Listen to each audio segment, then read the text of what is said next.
প্রদেশ কংগ্রেস সভাপতি আশিস বাবু কটাক্ষ করেছেন এবং যে ক্যাপশন সেটা দেখলাম, উনি বক্তব্য রেখেছেন যে খাদ্য দপ্তরের দ্বারা যে সিদ্ধান্ত আমরা এবার ঘোষণা করেছি দুর্গা উৎসবে পূজা উপহার উপলক্ষে মাননীয় মুখ্যমন্ত্রীর প্রচেষ্টা এবং খাদ্য দপ্তরের উদ্যোগে 1 কেজি করে চিনি, 2 কেজি করে ময়দা এবং 500 গ্রাম সুজি বিনামূল্যে প্রদান করা হবে রাজ্যবাসীকে দুর্গা উৎসবের উপহার হিসাবে।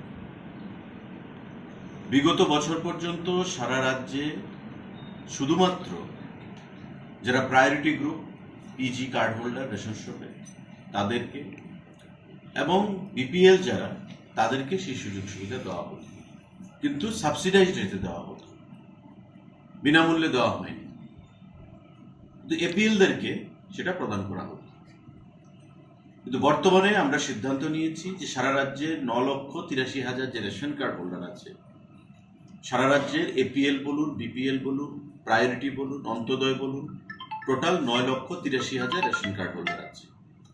প্রতিটা পরিবারকে আমরা 2 কেজি ময়দা, 1 কেজি চিনি এবং 500 গ্রাম সুজি আমরা প্রদান করব এবং সেটা বিনামূল্যে প্রদান করা হবে। এটা জনমুখী সিদ্ধান্ত উৎসবের মরশুমে আমরা নিতে পেরেছি এবং এতে আমাদের খাদ্য দপ্তরের খরচ হবে 6,84,00,000 টাকা। এই যে একটা সাহসী পদক্ষেপ, এটা জনমুখী পদক্ষেপ আমরা গ্রহণ করেছি মাননীয় মুখ্যমন্ত্রীর নির্দেশে, তার একটু সাধুবাদ কিন্তু জানালেন, বরং কি বললেন যে মানুষকে আমরা টুপি পরিয়েছি।